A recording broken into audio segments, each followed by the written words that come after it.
I'm so pleased to be part of this wonderful lecture series that you've put together. I just want to start by saying that I've had two passions over the last decade or two as a scholar, adaptation studies and the representation of gender in film noir. So this project from which I'm drawing the talk is from a chapter that explores the peculiarly noir elements of adaptation as a textual practice using the classic New York film Sweet Smell of Success, which was directed by Alexander McKendrick in 1957, to establish the links between dirty towns and adaptations as dirty texts. The chapter is part of a volume Tom Leach is editing on the scandal of adaptation, itself a provocative theorizing of what happened when texts transmogrify for the series that Eckhart referred to, Adaptation and Visual Culture, at Harvard Macmillan. Okay, so as many are aware, film noir refers generally and very conventionally speaking to that group of post-World War II American films embodying the fiction of Raymond Chandler, Dashiell Hammett, Ernest Hemingway, James Cain, and others who wrote urban-based mystery and crime stories where average or innocent people are often tainted by the seductions of money and sex. Noir includes familiar character types: the paradoxically cynical idealist, hard-boiled detective, down these mean streets a man must go, to quote Chandler, and the femme fatale, the Spider-Woman seductress who lures a man into her deadly web and betrays him, causing his death, and often because of production codes demanding a conventionally moral conclusion, her own death too. There's a kind of inevitability to the dark undoing of the characters in film noir, such fatalism is often formally represented in the lighting, shadows, canted angles, and even a voiceover that knows the end at the beginning, telling us the story of the protagonist's undoing and reinforcing its inevitability. Echoing the fatalism in film noir, I want to suggest that adaptations inevitably taint their sources, and looking at the ways in which this process occurs can help us to see the contingency of all texts as we question their stability and their purity. Even nice texts like the nice guys and the good girls we see at the beginning of many noir films, think Betty Elms in Mulholland Drive, break bad under the pressures of adaptation, change, desire, ambition, and institutionalized social forces. Sweet Smell of Success provides instances of noir adaptation in the story's diegesis, its production history, and its origins in scandal magazines like Confidential, a magazine that ran from 1952 to 1978, as well as the ambitions, successes, and failures of famed gossip columnist and media icon Walter Winchell. So I'm going to share my screen now, and that will give you something to look at. Let's see. Okay. All right. Great. Okay, so Sweet Smell of Success presents a Darwinian social world in which press agent Sidney Falco, played by Tony Curtis, races around New York City desperate to impress J.J. Hunsaker, played by Burt Lancaster, so that the latter will feature Falco's clients in his newspaper gossip column, attempting at the same time to adapt to a vicious environment of competition, exploitation, and ego, and submitting to utter desperation and loss of self. Sidney tells his secretary,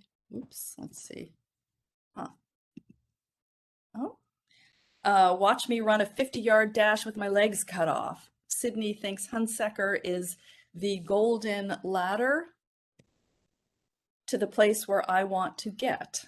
The operative words in Sidney's articulation of an illusory American dream are his last four, I want to get. His willingness to harm others to achieve success highlights the film's moral insistence on the costs of putting ambition above community and kindness and tapping the basest desires of a citizenry, that is, exploiting the base. With the possible exception of A Face in the Crowd's Lonesome Roads, Hunsaker is the Trumpiest film character of the 1950s. His surname, with its honey and sucking references, evokes seductive media vampires who lay bare the weaknesses or failures of social institutions and practices, especially in the realms of family, journalism, politics, and entertainment. Emphasizing the fascination of adaptations that can uncannily reflect changed times, it's impossible to watch Hunsaker today without thinking of Donald Trump, another bombastic and fickle egomaniac whose actions and words drew delight from some viewers, readers, and audiences, and horrified shock from others. Walter Winchell, the 20th century media mogul on whom Hunsaker is based, and Trump exploited people's public and private lives for entertainment, and watching or listening to such stories can be likened to the bottlenecking human impulse to watch a car crash. Indeed, as the Portland Oregonian said about Winchell's radio show, The Lucky Strike Dance Hour, in the early 1930s, quote, "You listen not because you admire Winchell, but because you expect each night his egotism will overreach itself, plunging him up to his neck in trouble."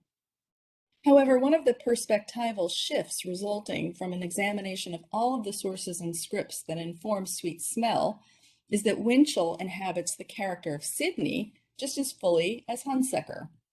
While Winchell emerges in Neil Gabler's biography as an obvious source for Hunsaker, the cold media honcho known for making and breaking the careers and lives of Americans, the real Broadway columnist and media kingpin, it similarly informs Falco, the young Hunsaker wannabe whose fall and failure is the focus of the story and film. Sidney's manic energy, ambition, and fear of failure capture Winchell's persona, which has been described as a, quote, go-getter, driven, and ambitious. He was an inveterate table hopper, his wife Rita said, and, quote, he never sat through his meals without getting up a half a dozen times.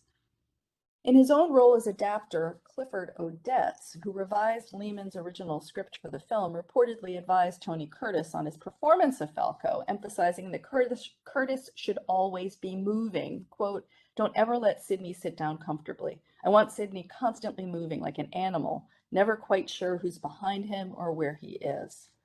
Gabler's description of Winchell matches Sidney's affect more precisely than Hunsaker's steely mien, alluding to Winchell as human electricity.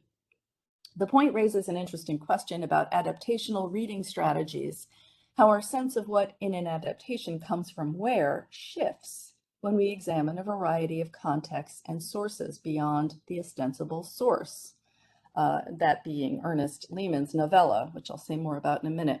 In this connection, Thomas Leach is lobbying for the term scripts to identify the multifarious and often surprising sources that influence a text is particularly helpful. Leach says, "I prefer scripts to sources or genres or hypotext because in the plural form it already implies both a forward impetus lacking in sources and a hybridity that has to be smuggled into each of the other terms through inadequately theorized appeals to multiple sources or contexts. Such an understanding of the hybridity of sources and contexts is especially useful in a case such as Sweet Smell of Success, whose textual, production, and reception histories are a palimpsest of mutually informing layers of authorship." Early in his career, Ernest Lehman, later famous for scripts for Sabrina, North by Northwest, West Side Story, The Sound of Music, Who's Afraid of Virginia Woolf, among others, was himself a New York City publicist, working with Irving Hoffman, another agent feeding stories to Walter Winchell. Hoffman, who became the inspiration for Sidney Falco, was reportedly scandalized by Lehman's transparent portrayal of his dealings with Winchell and other press agents.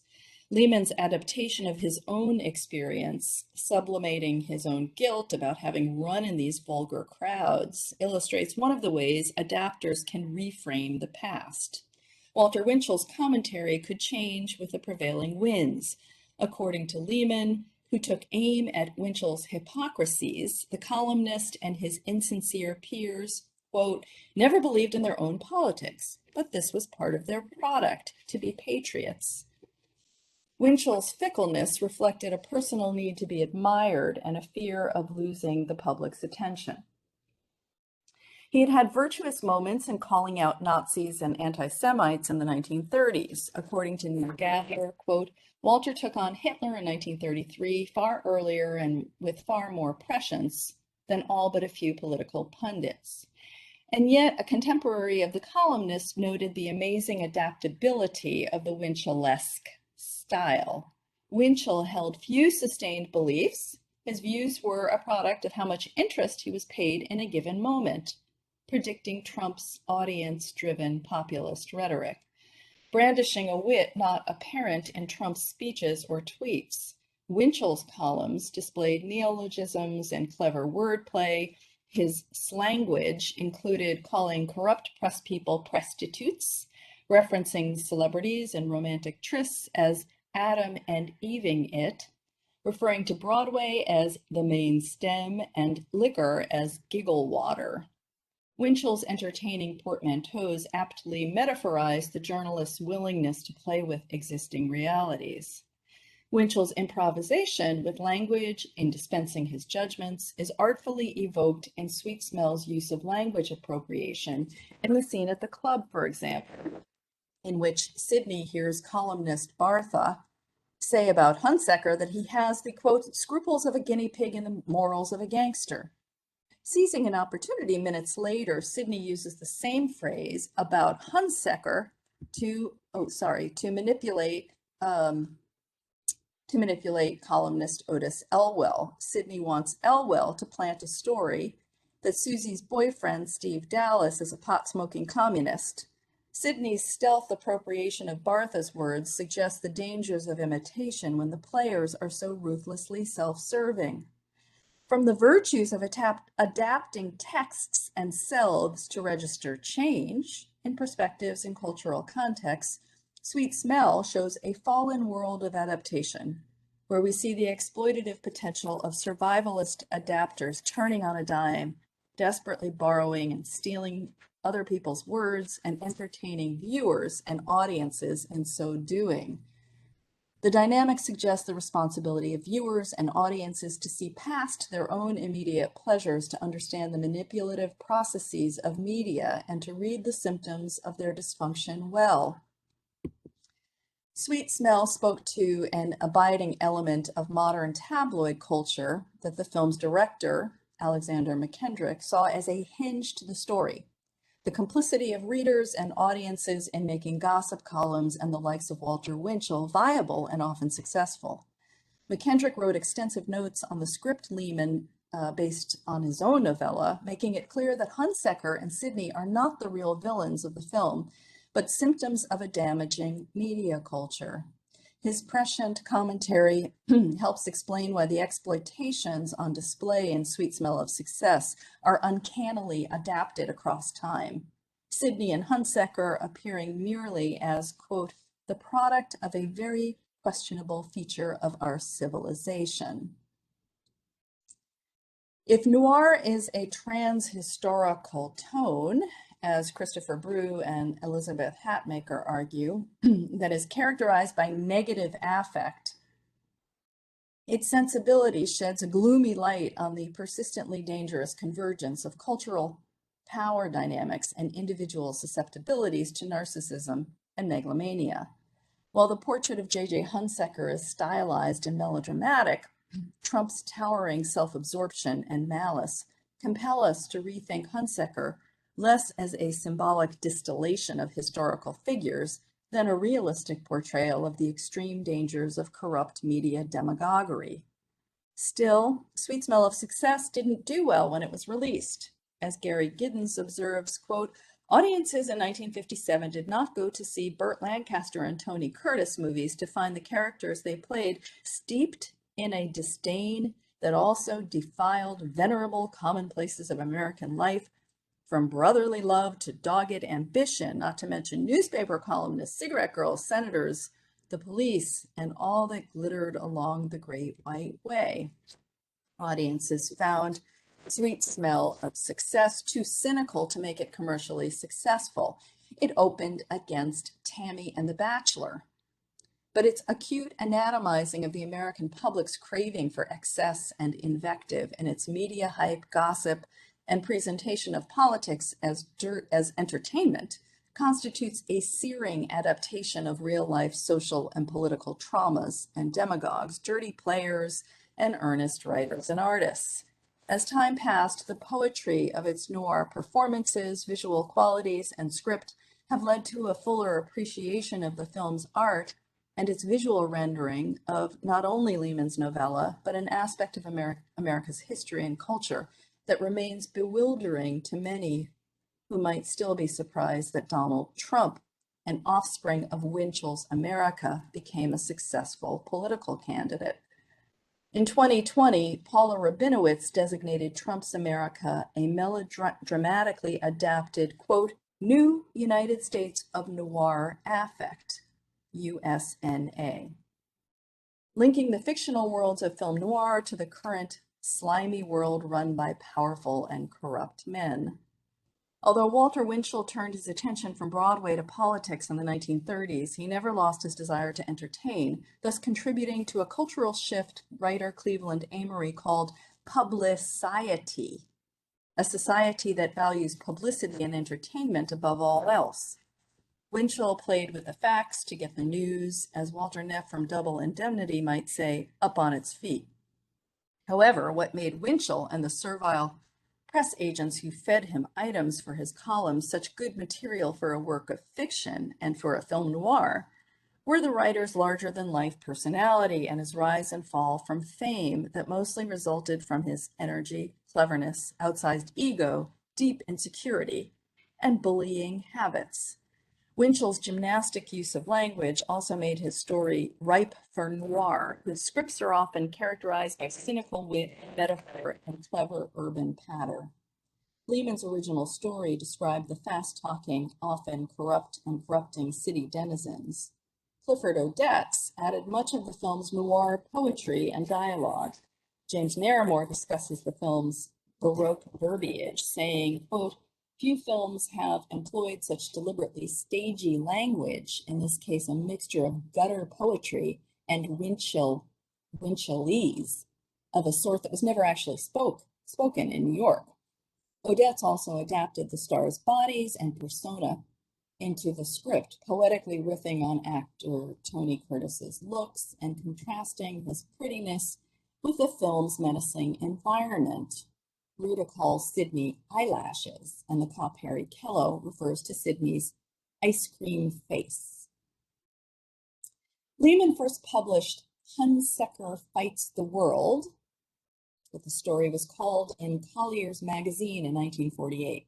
In 1950, this thinly veiled story about Walter Winchell appeared in expanded form in Cosmopolitan under the title Tell Me About It Tomorrow, a phrase that appears multiple times in the novella, capturing the self-serving tone of denial in the press agent's amoral activities. Lehman had wanted to call the novella Sweet Smell of Success, but the editor didn't want the word smell in the title. The piece caught the interest of a new production company actor Burt Lancaster had formed with Harold Hecht, a literary agent, and James Hill, a screenwriter. Lehman saw the three as crass and pushy men who were constantly in conflict, and he wasn't alone in that assessment. Actors Elizabeth Taylor and Montgomery Clift urged director Alexander McKendrick to avoid working with Lancaster, Hecht, and Hill, calling the men monsters. An early plan was to cast Orson Welles as J.J. Hunsaker, though Lancaster saw himself playing the role. The earlier casting choice would have made explicit an additional source for the film's story, Citizen Kane, another adaptation of a real-life media mogul, William Randolph Hearst, who was Winchell's boss for much of his career. Wells's description of Kane as a failure story applies equally to Winchell's career trajectory and to the crash of fortunes in Sweet Smell of Success. Lancaster feuded with McKendrick during what LeMoyne described as long and exhausting story conferences. The Scottish-American McKendrick, known for directing dark Ealing studio British comedies like The Lady Killers, had strong ideas for the story and characters. He clashed continually with Lancaster on shooting decisions. Lancaster, another rival director to McKendrick, called him a mad professor. Narramore reports an incident in which Sidney is supposed to sidle in beside Hunsaker at a version of the Stork Club restaurant. Because Lancaster didn't believe Hunsaker would allow himself to be blocked in by Sidney, he demanded the scene be restaged, eventually pushing the table over in a violent act of frustration. McKendrick usually prevailed in such commotions, but even after LeMoyne had left the production, the hostile working environment persisted. An egregious form of maladaptation in the workplace, such bullying demonstrated a hypermasculine drive in the production that mirrored Hunsaker's attitude and approach and Winchell's quickness to anger. Burt Lancaster's forcefulness was repeatedly observed, composer Elmer Bernstein saying, quote, "Burt was really scary. He was a dangerous guy. He had a short fuse."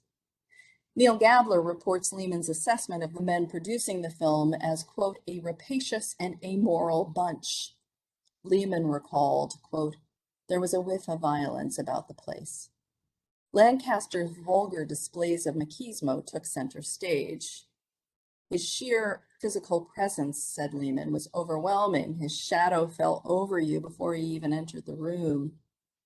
LeMoyne later reported that the men were always scratching around for women. Quote, "They were the most corrupt group.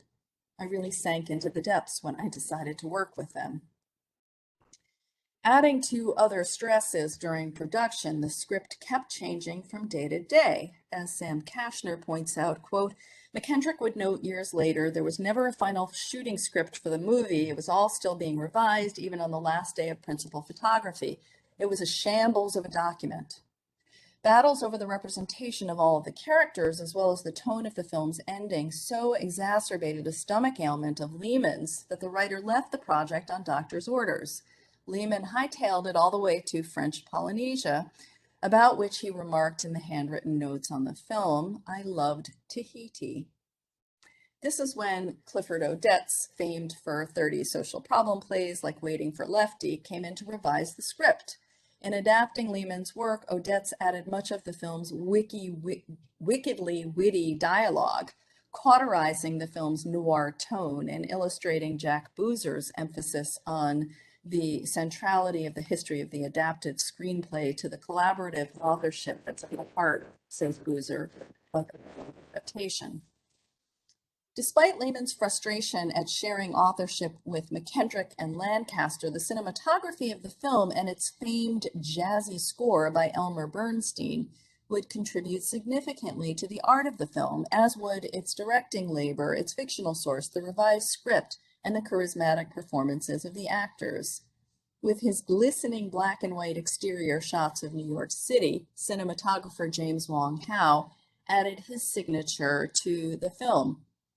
For example, putting Vaseline on Burt Lancaster's glasses to help define Hunsaker's villainy as opacity, using unnerving low-angle shots also throughout the film and manipulating lighting to accentuate character and theme, said cinematographer Howe, quote, "Even in restaurants and other interiors with a lot of fill light, Hunsaker was lit so that his chiseled features stood out and his steel-rimmed eyeglasses gave him a sort of owlish look, like a predator." Howe's cinematography worked at replicating and heightening reality, achieving that paradoxical combination of realism and expressiveness characteristic of classic film noir. Elmer Bernstein's viscerally jazzy score also links to another aspect of the story. LeMoyne had transposed Winchell's overprotective relationship with his daughter Walda into Hunsaker's more blatantly incestuous desire to keep his daughter Susie for himself. Susie's lover in the film is a musician, unlike real-life itinerant scammer Billy Kahn, whose relationship with Walda Winchell, it became Walter Winchell's mission to destroy. Walda's birth name, in its closeness to Walter's own, reflects the cloying attention Walter paid to his daughter.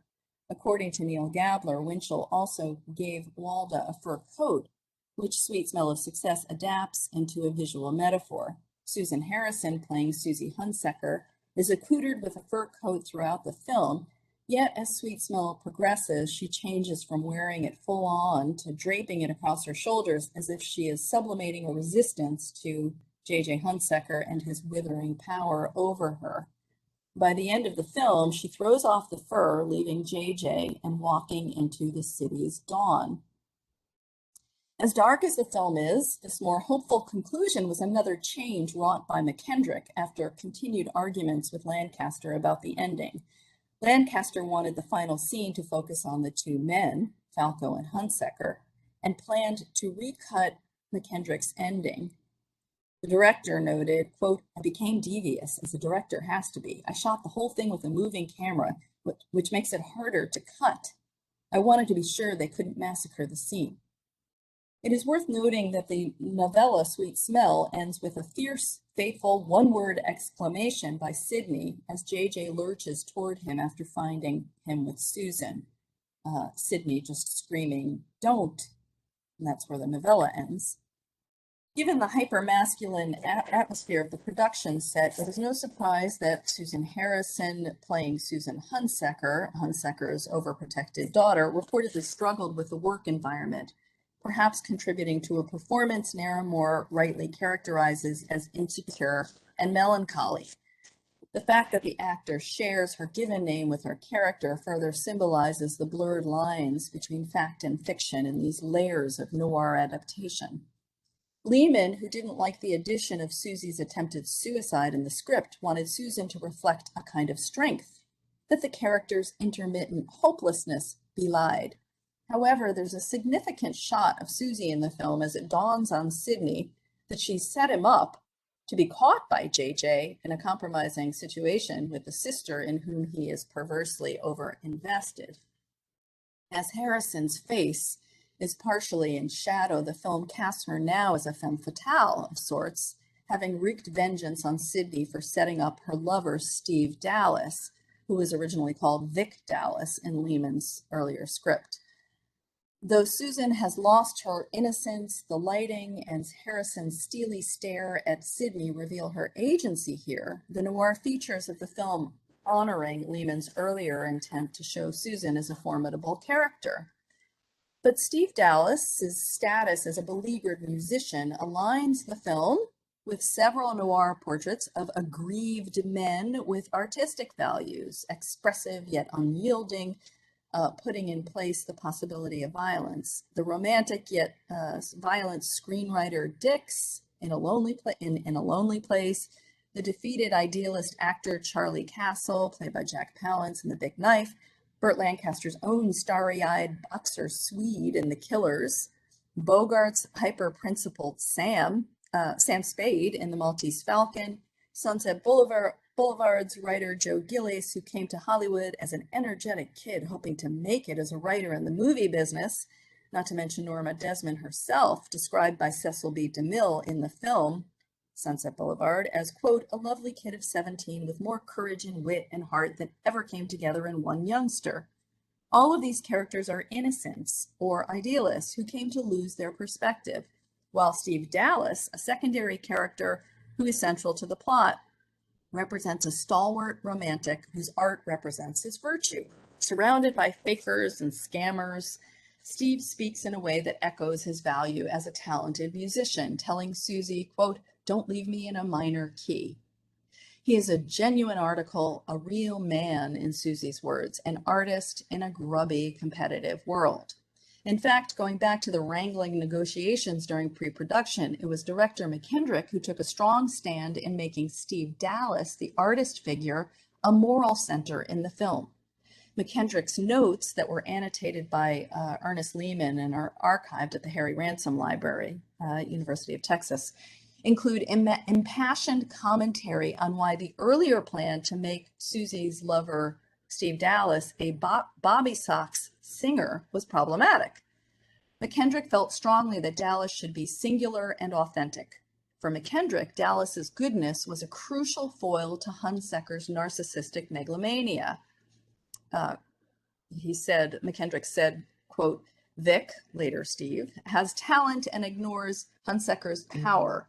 Nothing would be more certain to excite the columnist's fury. He would regard Vic, Steve, much as Senator McCarthy regards communists, as Hitler regarded Jews, as a general regards a pacifist. The boy is unnatural, un-American, and all things most foul.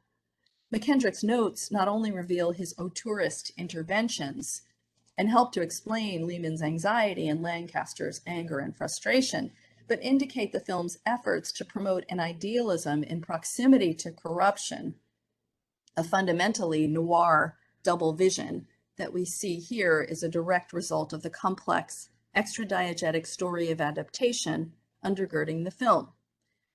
If Sweet Smell's transposition of hapless scammer Billy Kahn into an artist figure in the musician character adds to the film's noir adaptation, so too does the presence of the Chico Hamilton Quintet performing on screen. And Steve is a member of that. Steve on the left is a member of the orchestra. Indeed, part of the film's thematic noirness lies in its allusion to the social justice issues surrounding an authentic artist in a society deeply stratified according to race, class, and gender.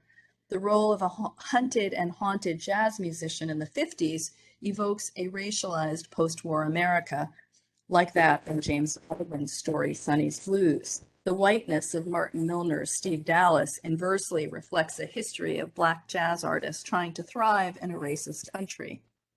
Describing the mutations and transformations of texts in their adaptations can be likened to a scandal sheet, storytelling that goes into difficult negotiations, wranglings among players and collaborators, and various versions of what the adaptation might be. In this way, Hunsecker's famous command that Sidney light the columnist's cigarette, match me, he says, match me, Sidney, occasions some thinking about why matches often fail. Sidney wants to be like Hunsecker to match him, and he's bound to fail. In Lehman's novella, Susan tells Sidney, quote, stop trying to be a pale imitation of my brother. You weren't born to it. You haven't got the makings. I came here to warn you to stop trying to be another J.J. Hunsecker. Like Sidney's slavish attention to Hunsecker, texts that try to match sources without thinking through their own aims and objectives and establishing their independence and creativity can be overbound to and imprisoned by previous scripts and texts that can never match the adaptation. For example, Sweet Smell of Success was adapted to musical theater with a book by Nicholas Heitner and a score by Marvin Hamlisch. Instead of taking the tone and emotional timbre of the musical theater players fully into account, the show attempts to match the film's meanness without a venue or structure that is scandalous enough. Because the show isn't self-conscious about its adaptation of the persona of its actors, John Lithgow's vulnerability ends up forcing a match with Hunsecker's trademark coldness. If Hunsecker called Tony Curtis's Sidney a, quote, cookie full of arsenic in the film, the charming performer Brian Darcy James plays Sidney instead as starry-eyed. Stopping to soliloquize and snappy song doesn't work for a story whose characters were riveting in the film because of their fraught and antsy movement within the cityscape, as when Tony Curtis's Sidney says, quote, the cat's in the bag and the bag's in the river. Theater critic Ben Brantley has observed that dialogue that seemed cool and mordant on screen registers as phony and bombastic on stage. Hunsecker's comment to Steve Dallas that it's, quote, difficult to be an artist in this crudest of all possible worlds reveals the abiding messiness of adaptations and their composite status as blends of multiple scripts. Because they are the products of complex social contexts and multiple wranglings, adaptations can never come clean. Rather than rendering simple judgments on the muddle of adaptation, it is much more productive and rewarding to anatomize its contents, contexts, and contradictions. Sweet Smell and its Janus-faced look at real and fictional American media moguls confront a truth about how social worlds like texts change and also repeat, revealing the noir griminess of adaptive processes and the importance of taking an unstintingly full look at them.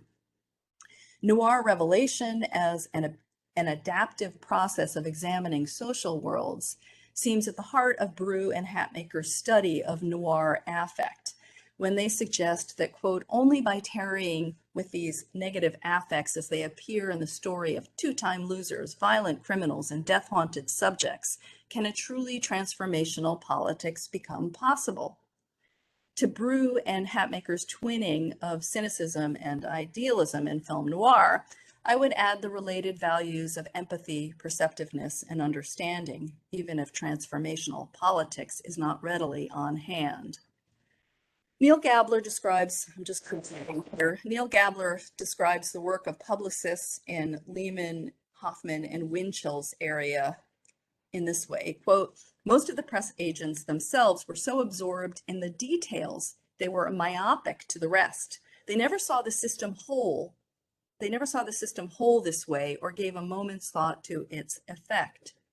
The myopia adapted across the text and historical context discussed in this talk serves, I hope, as a useful provocation to readers, viewers, and audiences to see the system of texts and social systems holistically in all of their endlessly adaptive and detailed forms, complications, and seeming obscurities. Thank you very much.